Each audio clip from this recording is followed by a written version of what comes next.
Kisubiria kufahamu zaidi yale ambayo yanaendelea humu nchini haswa kuhusiana na hili janga la corona, lakini zaidi ya yote tunamwamini Mwenyezi Mungu na pia tunaamini kwamba wale walio katika huo uongozi watasaidia. Leo katika pita zangu kwenye Biblia nimegundua kwamba kuna kurasa tofauti zinazungumzia kwamba kwenda kwenye karantini si mbaya. Mpenzi mtazamaji, tunde katika muhtasari.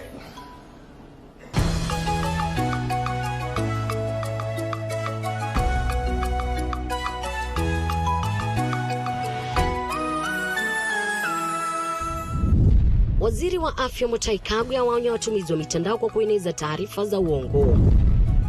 Wazazi mjini Webuye wamuua mtoto wa miaka 3 na kumtupa barabarani usiku wa kuamkia leo. Wakazi mjini Wajia waingiwa na hofu baada ya mtu mmoja kusemekana kuwa na dalili za virusi vya corona.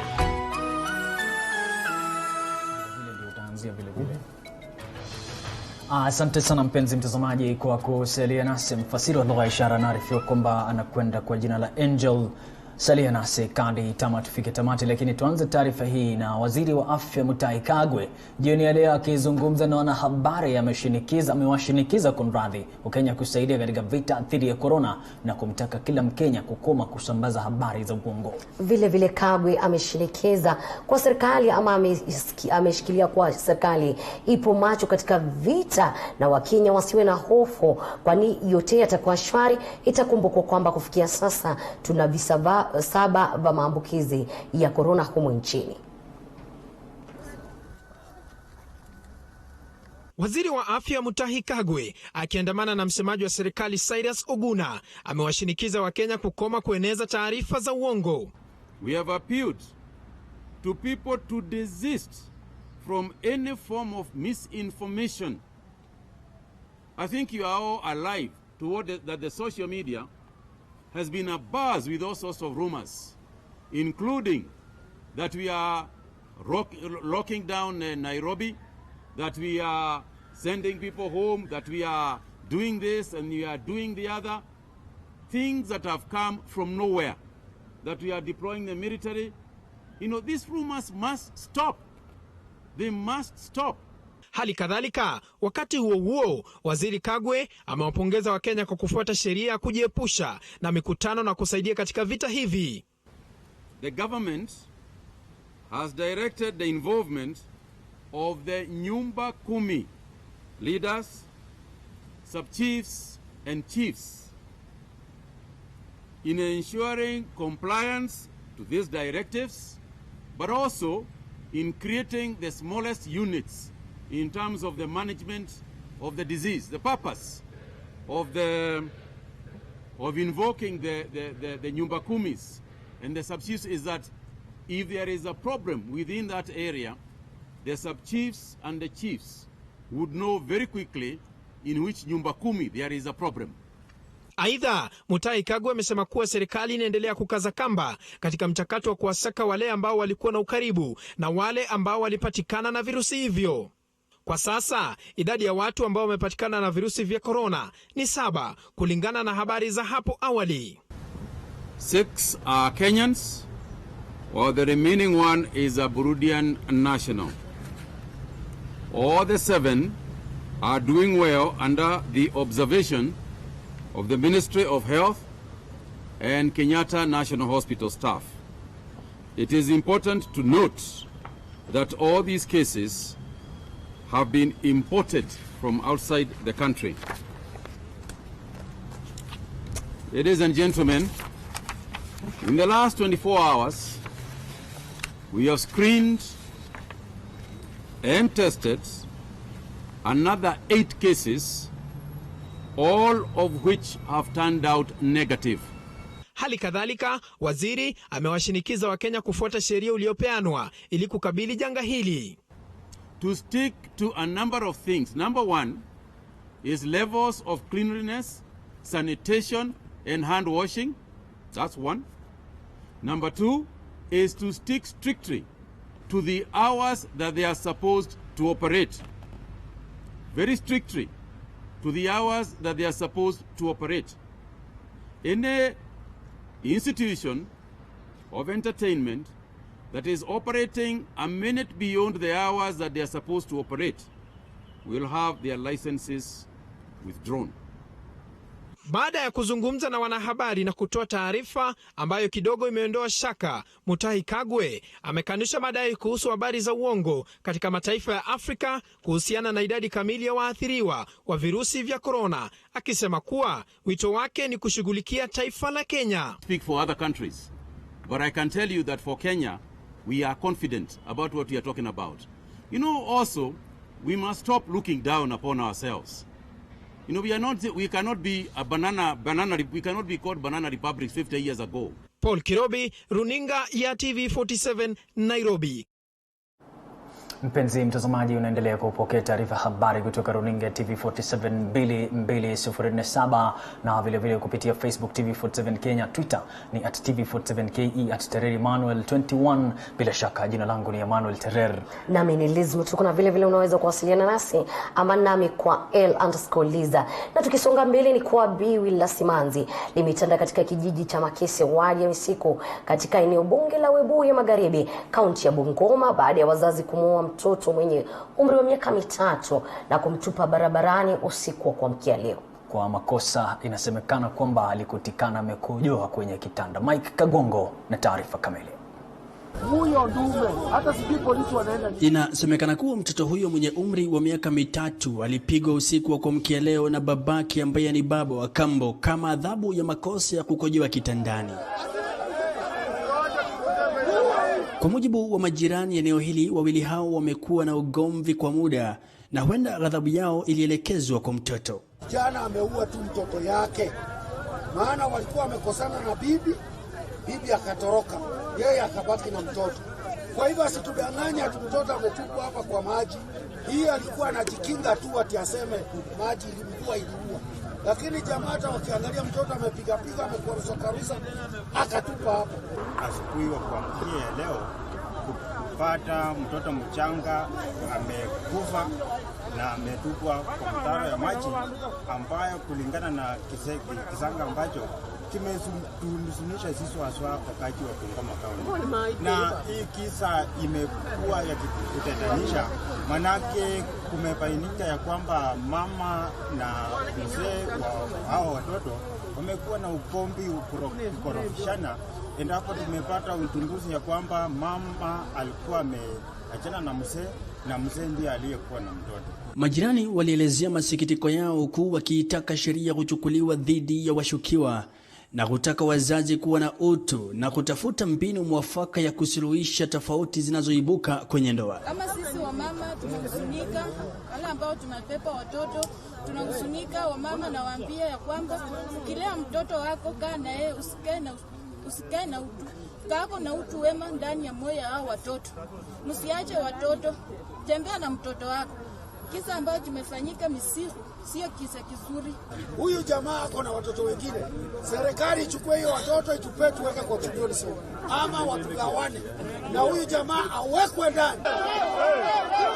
Hata hivyo, wawili hao walikamatwa huku mwili ukichukuliwa na maafisa wa polisi na kupelekwa katika chumba cha wafu cha hospitali ya kaunti ya Webuye, huku uchunguzi zaidi ukiendelea. Kutoka kaunti ya Bungoma nikiripotia TV47, mimi ni Mike Kagwango. Wangechukua ndume waende na yeye.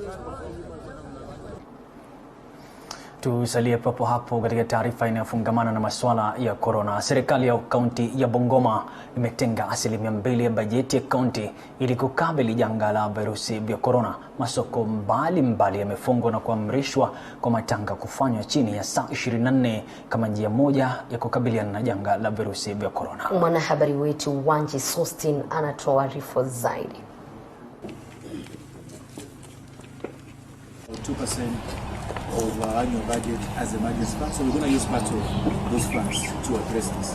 But we cannot say here that we have set out 10 million, we have set out 20 million, because this thing will continue happening, and the only things to say is that the funds that we are using is our emergency funds that we budget on an annual basis of about 2% of our annual budget. Akihutubia waandishi wa habari, Gavana Wycliffe Wangamati amedokeza kwamba wakisubiri serikali ya kitaifa kuwapa mgao wa kukabili janga la virusi hivi, wapo tayari kukumbana nalo na asilimia ya dharura ya bajeti ya kaunti, huku akitaja kuwa maeneo yote 9 ya bunge yana vituo vya kukabili dalili yoyote ya janga hili. If somebody is suspected in that sub-county, before they get to be tested and moved to the isolation center, they will be isolated from the public, and I think we have been informed that all the 9 sub-counties have set up isolation centers. Aidha, Wangamati ametoa amri ya kufungwa kwa siku za soko mbalimbali katika kaunti ya Bungoma, mikutano ya umma na kuwarai viongozi wa kidini kutekeleza agizo la Rais Uhuru Kenyatta la kufungwa kwa makanisa kwa siku 30. Starting effect today, we are cancelling market days. What we are saying that the normal market days where people travel from outside the county, people travel from one town to another town within the county, will not be there for the next 30 days. We want to discourage public gatherings, including funerals, that our people should bury the loved ones within 24 hours. Any funeral that is anywhere, there must be water and there must be soap. So anyone coming to that funeral must wash their hands, clean their hands. Kamishna wa kaunti ya Bungoma Abdi Hassan amenyosha kidole kwa watakao kiuka amri ambayo imetolewa na serikali ya kaunti na ile ya kitaifa kuchukuliwa hatua kisheria. The raft of measures that were introduced by our health officials will be implemented to the letter mpaka mwisho yake. So those ones who are encouraging gatherings, those ones who are preparing parties, those ones who are continuing to play pools, video, shauri yao. Some of them have mistaken that ati jela hakuna kwenda. Watu watakamatwa. They will be arrested because the law has not been suspended. The law is still there. So watu tutaendelea kukaranga hawa, wale wanaendelea kuhujumu vita dhidi ya ugonjwa huu. Wanje Sostin, TV47, Bungoma. Namna bila shaka tukiendelea kusalia kwenye masuala hayo ni kwamba idadi ya wahadhiriwa walio na maambukizi ya virusi vya corona ikiongezeka hadi watu 7 humu nchini. Wananchi wanaonekana kujawa na hofu, wasijue la kufanya. Wengi wao hasa wanaoishi kwenye mitaa ya mabanda, mtaa wa Korogocho, wakidai kuwa bado hawajaelewa kuhusu virusi vya corona, jinsi ambavyo vinastahili kukabiliwa. Lydia Gashomo na mengi zaidi. Ufahamu ya hii ugonjwa inaitwa corona kwa sasa sina. Sababu hata wakati tunakaa kwa vikao zetu kama vijana tukihojiana kuhusu hii corona, hatuelewi ni nini. Sisi tunaambiwa tu kuna corona, watu tu waoge waweke usafi, lakini hatujui usafi yake ama tunajikinga na nini. Ni bayana kuwa raia wengi nchini bado hawana ufahamu wala njia za kujiepusha na maambukizi ya virusi vya corona. Kulingana na wakazi wa eneo la Korogosho, wengi wanaoishi kwenye mitaa ya mabanda ni walalahoi ambao hawana uwezo wa kujikimu, na hivyo basi kuwa vigumu kwao kupata bidhaa za kujikinga dhidi ya virusi vya corona. Kazi zile tunafanya, wengi tunafanya kazi za uchafu. Sasa hiyo mambo ya kushinda tukioga mikono inakuwa ni ngumu. Mambo kama hiyo ya quarantine, hizi manyumba mnaona vile tunaishi. Hizi manyumba hata ukisema ni self quarantine na pengine niko na watoto 6, tunaishi watu 6 kwa nyumba. Tutaka self quarantine namna gani? Inakuwa ni vigumu. Wanasema mambo ya kusanitize. Sisi kama wakazi wa hapa Korokocho, kitu ya kwanza hata hiyo pesa ya kununua hizo sanitizer hatuwezi pata. Sisi tunaishi ile maisha inaitagwa hand to mouth. Ukipata 50, mama anakimbia hapo kwa kibanda ananunua mboga, anakuja watoto wanakula. Ukosefu wa mahitaji ya kimsingi na msongamano wa watu katika mitaa ya mabanda ni mojawapo ya sababu ambazo huenda zikasababisha kusambaa kwa virusi hivyo. Hapa kama Korokocho, mimi mkaji wa Korokocho, tuko na shida. Maji kuna kuga rationing. Tunapata maji Thursday, tena tutafunguliwa Monday. Kwa hivyo unaona maji pia huko ni shida, kuna rationing ya maji na tunashindago shida ni nini. Sasa hata hiyo usafi ni Mungu tu. Wakazi hao wameitaka serikali kuingilia kati na kuwasaidia ili kuepuka janga hilo la corona.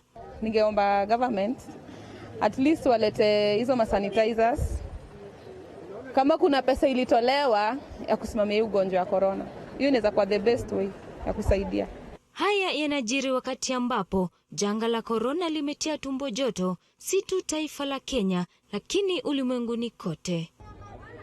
Sasa linalobaki ni hatua kutoka kwa serikali kuhamasisha wananchi wanaoishi katika mitaa ya mabanda almaarufu slums, ikiwemo Korogosho, ambapo wanahisi kama kwamba wameachwa nyuma. Nikiripotia runinga TV47 kutoka eneo la Korogosho, kaunti ya Nairobi, jina langu ni Lydia Kashomo. Ni hali ya kusikitisha kweli kweli. Katika pita zangu awali niligundua kwamba wakati mtu anaambiwa kwamba kwepa sana kukaa kwenye watu wengi, kuna pale pengine haikwendi sawa, kwa sababu maana angalia kwa mfano katika mitaa ya mabanda kuna watu ambao hawezi ambia kwepa kwa crowd, kwa sababu kwenye mabasi utamwambia mtu aketi mita moja.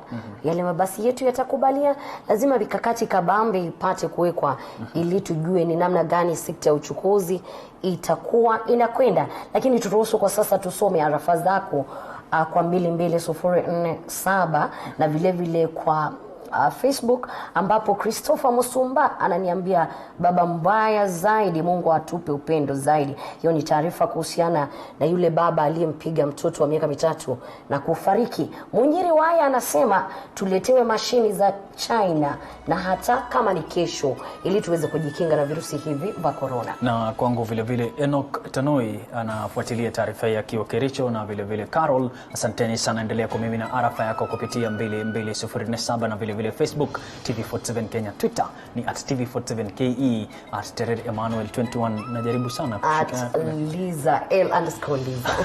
Tunakwenda katika mapumziko, salia nasi, usibonyeze kibonyonyo.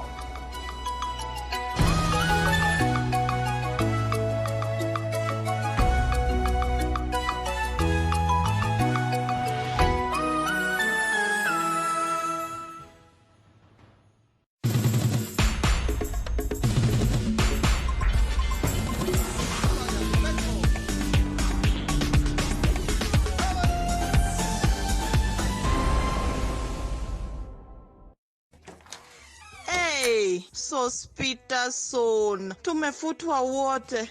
Yawa, pia wewe? Tumeachiliwa. Si pia wewe unaweza anzisha biashara yako? Na hii economy venye iko tough sana. But not too tough for Mwananchi Credit. Tutafanya aje? Si niko na 5 good cars. We can get a quick logbook loan approved within 6 hours. Nataka kuanzisha salon na spa. Hii haitatosa. Si tuko na title deeds pay. We can still get more money using them. Get a quick approval within 6 hours using your logbook or title deed. Do not get stuck. Call Mwananchi Credit today. Si nilikuambia. You are a big smart joke. Mwananchi Credit. Investor in people.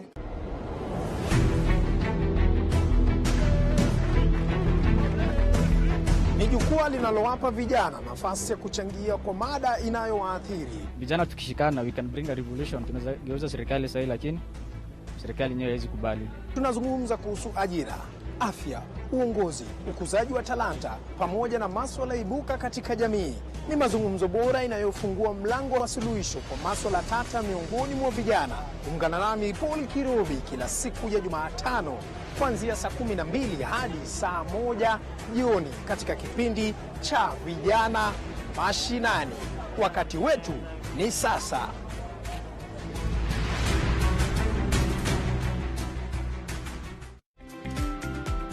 Wiki hii kwenye sauti yetu. I'm a small rabbit farmer. I started way back in high school when I did agriculture as a subject. Ukiangalia hapa kuna nafasi ndogo. Haungeweza kufikiri kwamba kilimo kama hiki cha ufugaji sungura kinaweza kufanyika. A very mature one costs around 1500. I slaughter for my customers and package it well and deliver it to them. Wiki hii kwenye sauti yetu tunamtembelea Clive anayefuga sungura. Sauti yetu kila Jumamosi saa 3:30 asubuhi.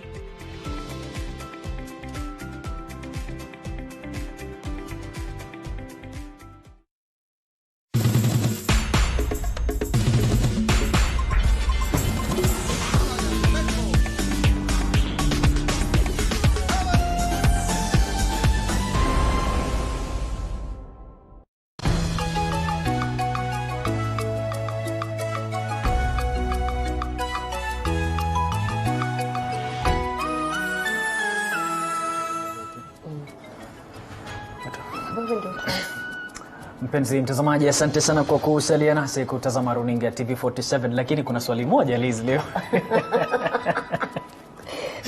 Najua swali ambalo huenda utaniuliza. Tangu serikali itangaze kwamba watu wanawa mikono na kwepa sana kugusa katika uso wako, ni mara ngapi unajipata umepeleka mikono? Watamani ujiguse, ukune, hata mwasho unatoka mahali ambapo hujui, lakini la ziada ni lazima huo mkono wako ukae mbali na mapua yako, uso wako sawa na mdomo wako. Kwa mtazamaji, tutumia arafa kupitia 22047 utuambie tangu serikali itangaze rasmi kwamba pasiwepo mtu anayeruhusiwa kugusa katika uso wake, ni mara ngapi unajipata babaya.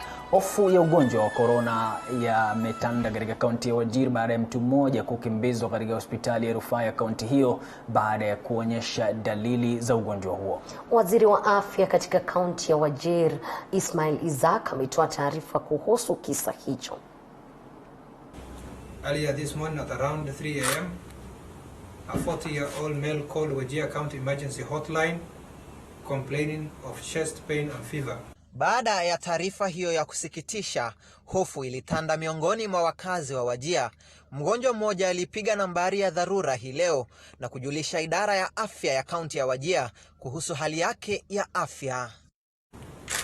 The patient exhibits high temperature and is complaining of chest pain. He, however, does not meet the case definition set out by the Ministry of Health and World Health Organization. Mgonjwa huyo anadaiwa kuonyesha dalili kali sawa na zilizotajwa za homa ya corona.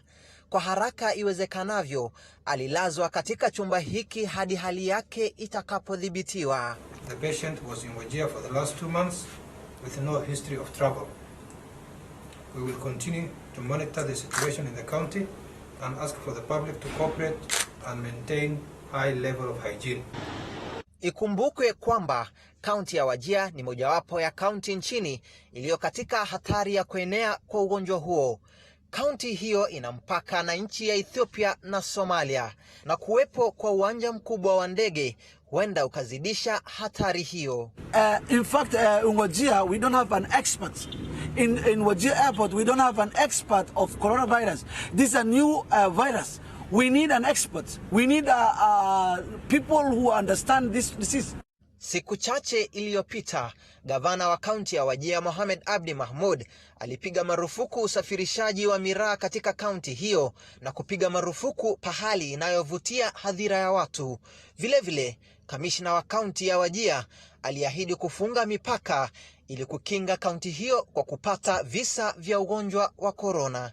Security teams at the borderline will be on 24/7 vigilance to ensure that no foreign vehicles, whether Kenyan registered or otherwise, will be left undetected and checked for that matter. Macho yote sasa yameelekezwa kwa idara ya afya ya kaunti ya Wajir ili kupata majibu kuhusu iwapo mgonjwa aliyelazwa hospitali ya rufaa ya Wajir ana virusi vya corona au la. Isadin Haji, runinga ya TV47, kaunti ya Wajir.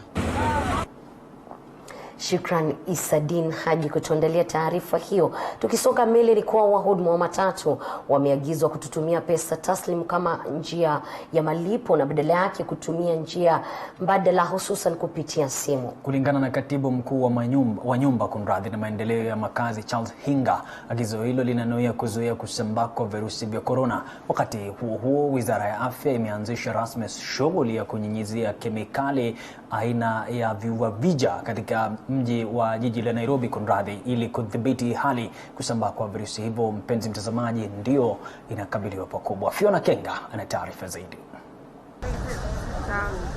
Ni shughuli iliyong'oa nanga asubuhi. Madhumuni yake makuu ni kudhibiti kuenea kwa virusi vya corona, hususan kwenye vituo vya mabasi, maeneo na barabara zilizojaa halaiki ya watu. Shughuli ya unyunyuzi huu ikichukua muda kutoka eneo moja hadi jingine. Huku hayo yakijiri, wahudumu wa matatu wameagizwa kutumia njia mbadala ya kutumiwa pesa kwa njia ya simu ili kuzuia kusambaa kwa virusi vya korona. Hayo ni kwa mujibu wa katibu mkuu wa nyumba na maendeleo ya makazi Charles Hinga, aliyowahimiza abiria pia kuvaa nguo zinazofunika mikono yao ili kupunguza ngozi kushikana wakati wanapoabiri magari ya umma. Operators will sensitize their crews and customers on the immediate culture change required in social interactions under the emergency situation, including the importance of maintaining social distance. As has been noted by health agencies, the safe social distance of 1 meter apart should be adhered to strictly. At depot operations, drivers and crews will observe the strict behavior transformation to avoid unnecessary personal contact and frequent washing of hands with soap and or hand sanitizers. Zaidi ni kuwa abiria pia watakuwa wakifanyiwa ukaguzi katika vituo vya mabasi kabla ya kuabiri magari hayo ya umma. Structures with instructions to follow the recommended distancing of 1 meter must be observed, and travelers must strictly avoid harassing and disorder. Operations must limit the use of cash and support the use of mobile money transfers as much as possible, given the recent measures announced by the central bank to facilitate mobile cash transfers. Where the government has set up designated coronavirus screening facilities along passenger corridors, operators and drivers should ensure that passengers are screened. Wakati huo huo, makanisa na misikiti imetangaza kusitisha ibada zao ili kuwakinga waumini wao kutokana na maambukizi ya virusi vya korona. Kwa mfano, hapa jijini Nairobi, msikiti wa Jamia ulikuwa umeweka notisi hii kwa waumini wake kuwa umesitisha maombi ya pamoja na shughuli zake zote kwa muda usiojulikana wakati huu wa mchipuko wa virusi vya korona. Baadhi ya makanisa wamewahimiza washirika wao kushiriki ibada na maombi kupitia njia ya teknolojia, huku ibada zikipeperushwa kwa njia ya mitandao ya kijamii na sadaka kutolewa kupitia njia ya simu au benki. Kati ya makanisa yaliyofungwa ni makanisa yote ya Presbyterian kwa siku 21.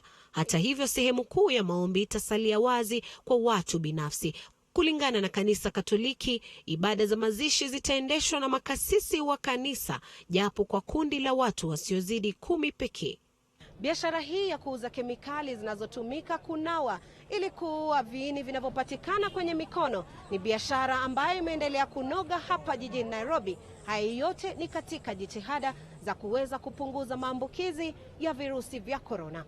Fiona Kenga, TV47, Nairobi. Taarifa yake Fiona Kenga ambayo umetuandalia hapo na ambayo ni nzuri zaidi na tukisonga mbele na kusalia katika hili swala tu la korona, ni kuwa kufuatia ongezeko la visa vya maambukizi ya korona nchini, wananchi wameshauriwa kujitenga na kusalia manyumbani mwao kuepukana na maambukizi zaidi. Daktari Samrat anaeleza umuhimu wa kujitenga wakati huu. Kwa sasa hivi visa 7 vya korona vimethibitishwa nchini. Serikali imeagiza shule na taasisi mbalimbali kufungwa. Aidha, biashara mbalimbali zimeathirika pakubwa, huku Wakenya wengi wakilazimika kutulia nyumbani. Kama biashara, watu hakuna. Watu ni kama wanahofia kutembea sawa na katu kwa manyumba. I'm very sensitive about the information that's out there and maintaining hygiene and distancing between people, yeah. Wataalamu wa afya ulimwenguni wameshauri watu kujitenga kama njia ya kuzuia maambukizi ya virusi vya korona. Kulingana na mkurugenzi wa matibabu katika hospitali ya Medihill, Samrat Shar, alisema kwamba wakati ni mbivu wa kila mtu kuchukulia kwa umuhimu kujitenga, kwani Kenya iko katika kiwango hatari cha maambukizi. Because we are in stage 2 of pandemic. There are 4 stages of corona pandemic. Stage 1 is when the disease is imported from some other country. He is not the working national of this country. He comes from outside country and he is having that infection because he traveled to that country. Stage 2 is when that person starts giving infection to a small group of community, like say 40-50 people around him. So that is stage 2, wherein people around him are infected. Stage 3 is when the local transmission starts in the disease. You can see when disease started in China, or we talk about Italy. The number was single digit in first week. The number went to 3 digit in 2 weeks. By the end of 4 weeks, the number went to 5 digit. It's because of the local transmission. So right now we are in stage 2. So we are going to end up in stage 3 very soon. In order to prevent us from entering from stage 2 to stage 3, in order to avoid local transmission of the disease, we need to start doing self-quarantine or something called as isolation. Ripoti ya shirika la afya ulimwenguni imeonyesha kwamba watu wazee na vilevile wenye magonjwa ya kudumu kama vile saratani, shida ya figo au kisukari wako kwenye hatari kubwa ya kuathirika. Daktari Shah alisisitiza umuhimu wao kujitenga kikamilifu ili kupunguza visa vya maambukizi. If your family member is diabetic or someone who is having a severe form of illness, the most important thing to do is you need to keep him safe. He needs to avoid outing. Why there is so much of talking about avoid outing is because these are the people who will go outside, meet somebody who is coughing or sneezing, get this disease and they may die. That's why outing should be avoided. He needs to be isolated as much as possible, stay at home. Swali lililosalia kwa vichwa vya Wakenya wengi na vilevile raia kutoka nchi mbalimbali ni je, hali hii ya corona itaendelea hivi mpaka lini? Kizungumkuti ni kwamba hakuna mwenye majibu. Nikiripotia TV47, mimi ni Zipora Umile. Asante sana Zipora Umile kwa taarifa hiyo inayohusiana na kusalia nyumbani. Tusonge mbele. Wanabiashara katika soko la Daraja 2 mjini Kisii wanasema kuwa wanataka soko lao lifunguliwe mara moja kwani hawana njia nyingine ya kupata riziki. Wanaomba serikali kuweka mifereji na vifaa vinginevyo vya kuzuia corona bali soko lisalie lisifungwe. Wafanyabiashara katika soko la Daraja 2 mjini Kisii hii leo wameelezea masononeko yao baada ya serikali ya kaunti kutangaza hapo jana kwamba leo hakutakuwa na shughuli zozote za mauzo sokoni humo. Kwa kawaida soko hili la Daraja 2 huwa na shughuli nyingi wakati wa kawaida, lakini kwa sababu ya vitisho vya ugonjwa huu wa corona, kama ulivyoona ni kwamba soko limebaki mahame, huku wakazi wakilalama kwamba hakuna biashara. Hata wanalia kwamba uchumi wa taifa huenda ukaanguka kwa sababu ya hali hii. Na anayejiunga nami sasa ni mwanabiashara ambaye anasema kwamba yeye huja hapa kuchukua bidhaa na kupeleka kwenye duka yake. Atatueleza tu hali ikoaje. Anza na majina yako, utueleze hali ya biashara hapa iko vipi? Kwa majina mimi naitwa Mesha Kiyoge na ni mfanyabiashara kule town. Mimi ninauza watermelon, nauza nyanya, nauza viazi, huwa nauza bidhaa kama hizo. Na kufungwa kwa hili soko linakuathiri aje wewe? Kufungwa kwa hili soko ni kama saa hii sasa hakuna mzigo. So wakati ambapo hakuna mzigo, lazima biashara yetu sasa hakuna kazi. So lazima njaa pia pengine inazaingia katika mji wetu wa Kisii. Kwa hivyo leo sasa kwa sababu hakuna biashara, naona pengine una jamii, mpango wako ni gani? So hakuna mpango mwingine Kenya kinastahili sisi kama Wakenya tuombee Kenya na tuombee makantri zingine ambazo zimekumbwa na hii ugonjwa. Vibanda vimesalia mahame, akina mama wakisema kuwa hawana mahali pengine ambapo wanaweza fanya biashara ili kuwapa watoto wao chakula cha kila siku, huku wakiomba kuwa soko lifunguliwe na serikali kuwajibika kwa kuweka maeneo ya kuosha mikono sokoni humo. Because one thing we should be aware of, this market has got all categories of people. We have youths, we have women, we have everybody. More so our youths in this market, they are those ones who have no occupation anywhere. And mimi ninaongea hivi, nimekodisha nyumba, naishi kwa nyumba ya wenyewe, watoto nao ndio wao njaa, hakuna kitu. Sasa serikali inapofunga soko, they could have looked for another way, watupatie hata gorogoro moja ya mahindi. Waziri wa afya katika kaunti ya Kisii Bisara Omache anasema kuwa hatua hiyo imechukuliwa kulifunga soko ili kupunguza mkusanyiko wa watu na kusema kuwa wakazi wapate vyakula kwenye maduka mengine. The other day we were giving a statement because he will want to see that all of us in Kisii County are protected. And that is why we took that very hard decision. He announced that our markets are closed, not because we don't want to eat. We will see how to get food, but we do not want to have a place where very many people are gathered. Sekta ya bodaboda imesheheni hatari kwani wengi wahudumu wa bodaboda hawana ufahamu wa jinsi wanaweza changia katika kuhakikisha kuwa hali ya wateja wao salama. Ndio maoni ya wakazi hapa katika kaunti ya Kisii wakisema kwamba hali hii itaathiri sana uchumi wa kaunti hii ya Kisii, na wanasema kwamba wengi wao wana watoto pale nyumbani na hawana maelezo ambayo wataeleza kulingana na hali hii. Watoto wakiuliza mbona tuko nyumbani, hawana cha kueleza. Kwa hivyo wanaomba kwamba hata hapa sokoni, soko liweze kufunguliwa na waweze kusambaziwa bidhaa muhimu ambavyo wanahitaji katika kudhibiti ugonjwa huu wa corona. Nikiripotia TV47 kutoka kaunti ya Kisii, mimi ni Wycliffe Siko. Tusamzuke sasa kutoka Kisii, tufululize moja kwa moja na tutue katika bonde la Ufa. Kamati ya dharura ya kukabili virusi vya corona mkoa wa bonde la Ufa imefanya mkutano katika ofisi ya kamishna wa mkoa wa bonde la Ufa George Natembea kujadili jinsi ya kudhibiti kuenea kwa virusi vya corona eneo hilo. Mwanahabari wetu Chichi Josephine anatuarifu kwa kina. Kamishna wa mkoa wa bonde la Ufa Bwana George Natembea leo aliongoza kikundi cha kamati ya dharura ya kukabili virusi vya corona katika bonde la Ufa ili kujadili mikakati ya kuzuia maambukizi ya virusi vya corona. Mnavyojua bonde la Ufa ni eneo kubwa, 14 counties ambayo iko na population karibu watu milioni 15. Tunapakana na nchi za East Africa karibu zote, Uganda, Tanzania, South Sudan, Ethiopia, na mnajua kwamba hizo nchi pia zimeanza kupata hii shida ya corona. Kwa hivyo kama kuna region ambayo itakuwa na challenges kubwa sana kwa mambo ya kumanage hii ugonjwa ya corona, ni bonde la Ufa. Na ndiposa tumeita hawa county commissioners waje hapa and this department heads ambazo wanahusika kuhakikisha kwamba badala ya kungojea mambo yaanze kuwa mabaya sana ndio tuanze kukutana hapa tukikimbia hapa na pale, tuanze kukutana mapema, tuweke mikakati ya kutosha ili kuanza kuzuia kabla mambo hayajakuwa mabaya. Akizungumza na wanahabari, Natembea aliongeza kuwa vilabu na maeneo yote ya vileo vilivyoko bonde la Ufa vifungwe haraka iwezekanavyo. Tumekubaliana pia kwamba mabaa, mahali ya vileo pia ifungwe mara moja, na mnajua licensing ya bus is a devolved function.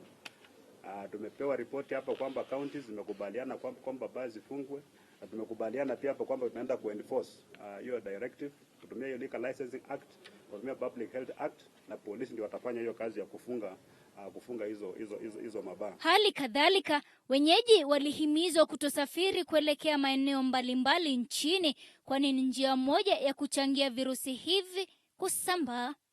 Kuna ile unnecessary travels, kama jana kulikuwa na watu wamekusanyana hapa na wote wanaenda kule mashambani, ile wanaita ushago. And yet we are saying mambo ya kutravel hii ndio njia moja ya kusambaza hii virusi.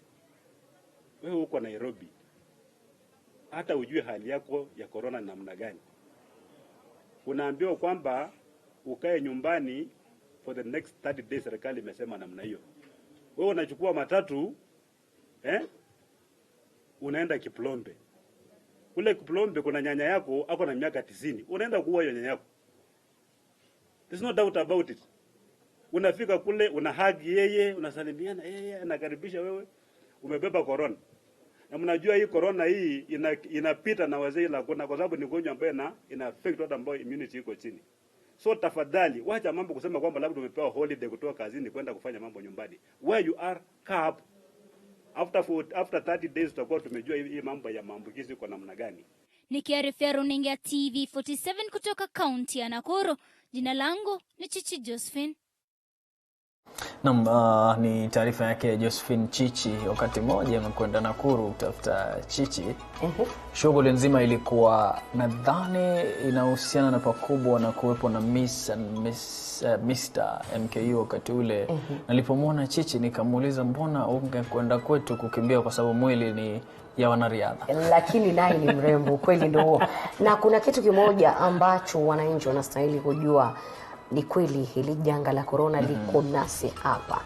Na usitilie mzaha ndani ya hili, unawe mikono, Kama umepatikana na dalili zozote, homa yoyote ile, kimbia hospitalini. Uache kushikashika mahali kokote kule. Hakikisha kwamba umedumisha usafi. Hii tu ndio njia mojawapo utajikinga na hili janga. Bila shaka nisome arafa kutoka kwa bingwa moja anaitwa Munyiri Waya.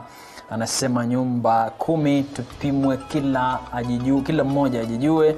Na vile vile kuna nadhani anaitwa Godrix Kitui Wanyonyi, anarekebisha Kiswahili lakini ama anarekebisha anaongeza Kiswahili, sijui lakini yako sawa. Naye Sankara Gift Pay anasema Mungu asaidie watu wake. Nasi tuna imani kwamba, kumbuka siku ya Saturday ni Jumamosi, wa Kenya watakuwa wanaomba, Mungu atatusikia. Hivyo basi hatuna budi kupunga unyunyu kidogo, lakini usalie nasi ndani ya TV47.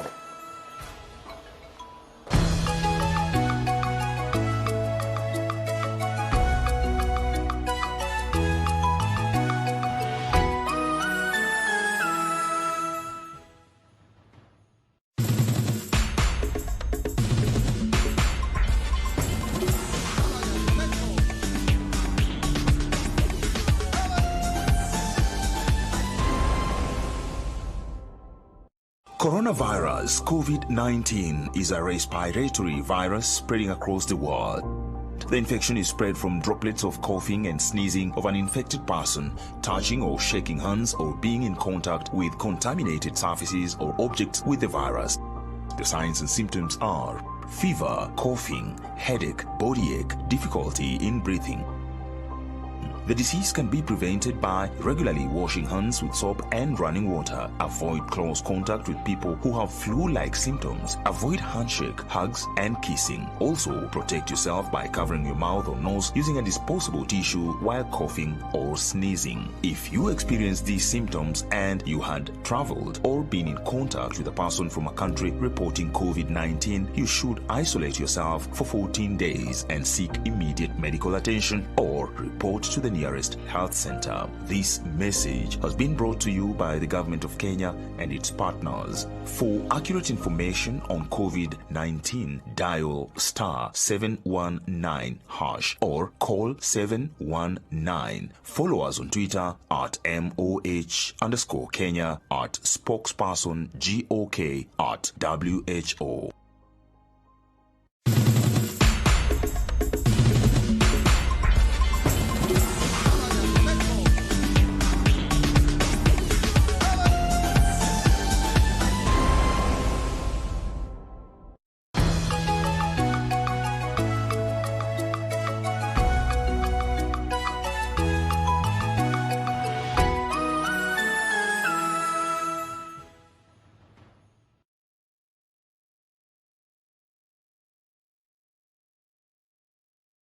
Na kwa kuendelea kutazama runinga TV47, kuna mimi Emmanuel Terer na vile vile mwenzangu Liz Mutoko. Baada ya Godrix the producer kuwa katika tasnia wanahabari kwa mwongo mmoja, ameasi taaluma hiyo na kuzama katika fani ya muziki. Leo katika makala ya Mja Kazini tunaangazia jitihada zake za kulea vipaji ibuka na tajika magharibi mwa nchi. Miongoni mwa wasanii waliopitia mkononi mwake ni pamoja na msanii wa nyimbo Mbemhasi, nyimbo inayoenezwa ama inayoenziwa na wengi katika hafla za harusi.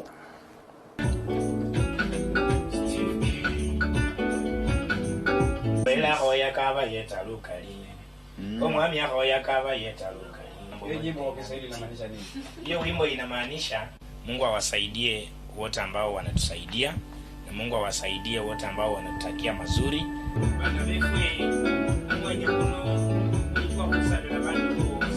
Mziki unaposhabikiwa na wengi kuwa tulizo la roho na akili, wengi hawana ufahamu wa utaratibu uzalishaji mziki. Ndio maana tumeiari kuvalia njoga swala zima la uzalishaji mziki, tukimwangazia mzalishaji mahiri wa mziki kutoka magharibi ya nchi.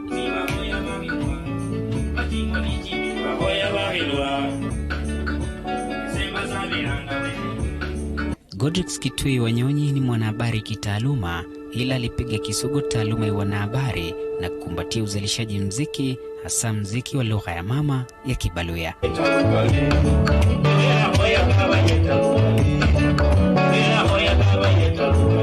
Godrix the producer ni msee anafanya music both gospel na contemporary music, but basically nimetambulika sana kwa Luya music kwa sababu ya the vast knowledge ambayo nimekuwa nayo kwa hiyo industry. Nimepatia wasee good music in Luya industry. Decide kufanya Luya music kwa sababu niligundua kwamba kuna gap. The moment tulikuja kama youth tukaingia kwa industry, tuliona everyone is doing urban music, everyone is doing modern music, na Luya music inakuwa ndio unapata the poorest quality all over the nation. Kwa sababu ukicheza mangoma unapata ya Kiluya ndio iko poor sana. So nikasema hii skill niko nayo, wacha ni invest kwa Luya music. Kilichonivutia zaidi ni ubunifu wa kutunga kibao kinachohamasisha umma kuhusu kero la kuenea kwa virusi vya corona, kibao ambacho huenda kikawaliwaza maelfu ya Wakenya kipindi hiki ambapo hofu ya corona inazidi kutanda nchini.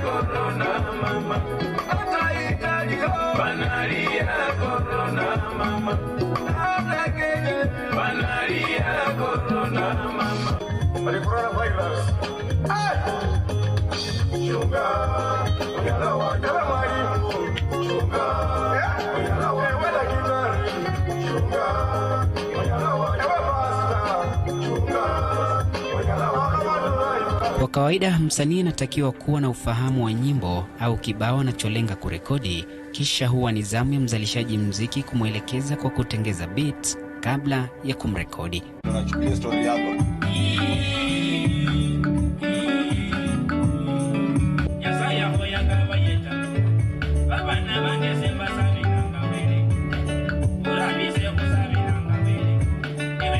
Na je, vigezo vipi wanavyotakiwa kuzingatia wasanii katika kutoa nyimbo zitakazowasisimua mashabiki kando na kuwaliwaza wanapoburudika? Wasanii lazima wajue audience inataka nini.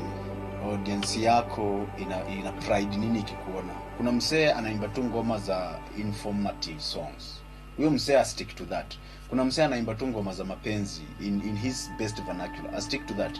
Also wasanii wajue kwamba consumption watu wanataka wa consume nini. Usiimbe tu because you want to sing. Ama umesikia Steve K ameimba Mbe Muhasi, wewe pia unaenda unaimba Mbe Muhasi.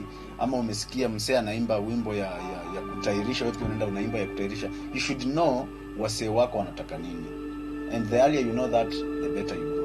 Na pia artists wa consider quality. Kupitia kazi hiyo, Godrix ameweza kuwalea wasanii ibuka na wasanii tajika magharibi ya nchi kama vile Steve K, msanii anayesifika kutokana na kibao cha Mbe Muhasi, kibao kinachoenziwa na wengi.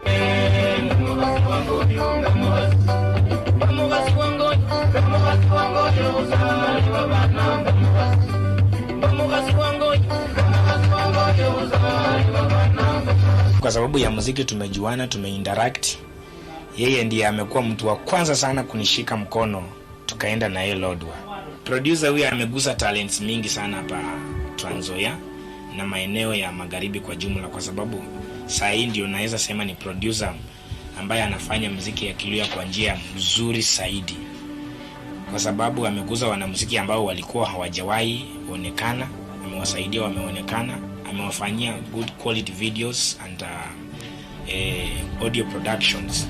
Sasa hapa ndio nyumbani kwa kila mwanamuziki Mluya ambaye angependa kugrow. Na nilipotaka kujua ni kipi mtu anahitaji kuzingatia ili kuwa mzalishaji muziki, Godrix ameweka wazi. Passion peke yake haitoshi, having money peke yake haitoshi. It's a combination of so many things. Passion, commitment, education about it, and that good heart. Tenda mbali.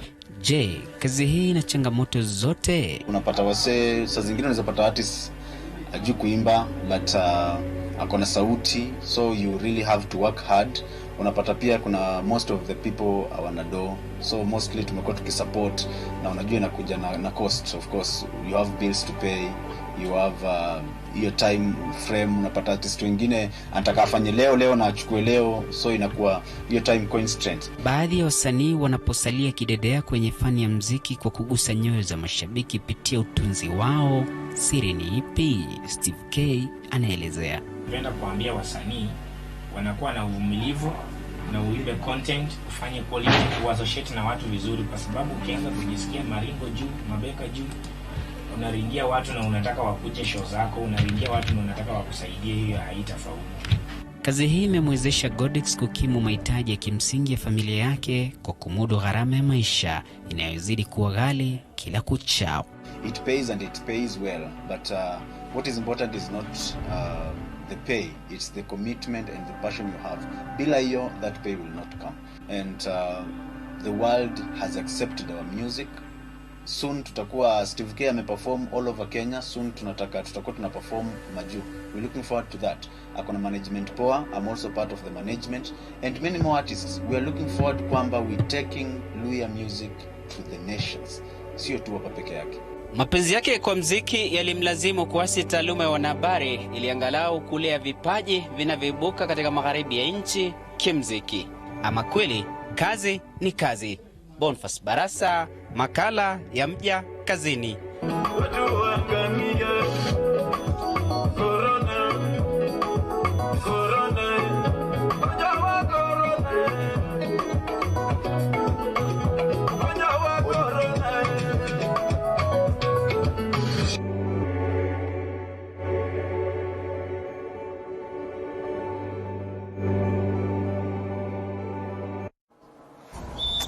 Ni shairi lake Boniface Barasa bila shaka kuhusiana na makala maalum ya Mja Kazini katika viwanjani. Katika azimio la kupambana na kusambaa kwa virusi vya corona, klabu ya volleyball ya EVC imeendelea katika mazoezi yake huku wakitumia vieuzi.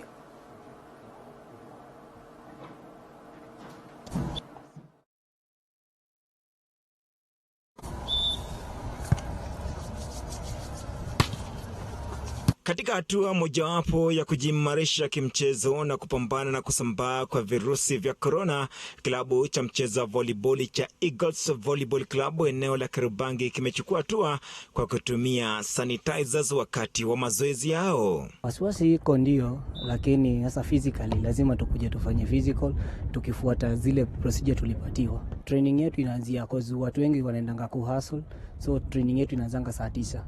Tunapiga physical saa 9, hiyo ni 1 hour mpaka saa 10. So tunaanza ball work. Uonga si uonga, tunakuwa na sanitizers. Tunakuja tukiguza before ball, tunaosha mikono na tukimaliza.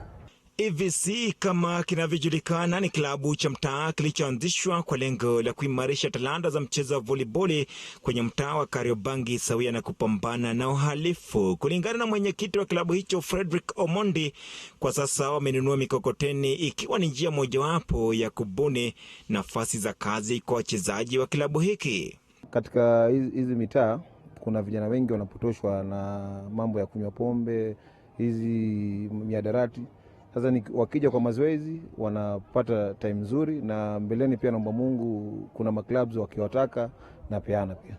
Ukiwa ni wakati mgumu kwa wachezaji wa EVC wanaoshiriki ligi ya volleyball mtaani, ombi lao ni kwamba hali hii ya virusi vya corona iishe kwa mapema ili waendelee na shughuli zao za kawaida, wakiazimia kujimarisha zaidi kimchezo. Inasaidia pakubwa kwa sababu silaha ambayo tunatumia, alafu hapa sisi wenyewe tumeokoka, tunamcha Mungu. Tunaamini kwamba kila tunapomuomba hawezi tu let down, ona. Kila kitu tunamuomba anatufanyia. Sasa hata magonjwa tunamuomba aepushe, yasituandame, na tunaamini that's why tunakuja hapa kila siku tukimwaminia, kwa sababu hawezi tuacha kabisa. Virusi vya corona vinapozidi kuhangaisha shughuli za michezo duniani, timu hii ya EVC inaazimia kwamba utumiaji wa sanitizers wakati wa mazoezi utasaidia pakubwa kupambana na kusambaa kwa virusi hivi. Bosco Ambunda, TV47 Michezo. Na bila shaka Jaylin Joy anasema corona is not a security issue. Hivi ndivyo tunashambuliwa na Al-Shabaab, having our security personnel taking lead on diseases Kenya. Tulikosea nani? Hatujakosea yoyote, Mungu ataturehemu. Jailin. Tunaomba msamaha kwa Mwenyezi Mungu mara nyingi, lakini kuna bingwa moja anaitwa Bernard Wanyonyi anasema anatazama akiwa Pipeline, lakini jina langu ni Emmanuel Terer wala Sikitui. Kumbuka kwamba huo ndo mwisho wetu kwa sasa, lakini TV47 siku zote huwa ndo nyumbani mwa mambo ya low zaidi ya habari. Nakumbuka baada ya hapa itakuwa ni baraza la siasa, si mwingine ni Salome Mwiruri. Lakini nilisema kabla hatujaanza hizi habari nitamwambia mwelekezi wetu Josh Onsari kwamba wakati huu watu wanunui chai, wananunua biosha viganja. Kweli. Sasa biosha viganja ndio utumie sasa hivi Josh mara nyingi, lakini asante sana mpenzi mtazamaji kwa kutufuatilia kuanzia tulipozindua hadi sasa. Tumefika ukoko na kutakia ukwende ulale salama. Majaliwa Mwenyezi Mungu, kirusi kitazimika na tutasalia kama taifa. Jina langu ni Emmanuel Terer, mfasiri wa lugha ya alama ni Angel Lois.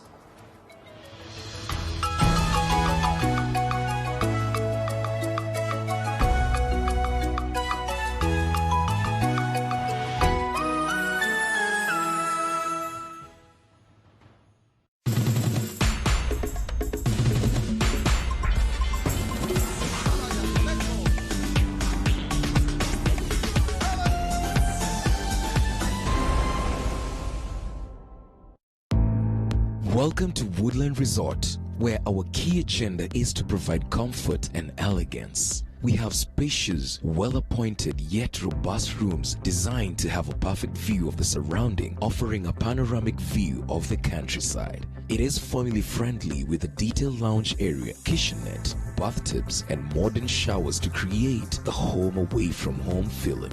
Woodland Resort, for comfort.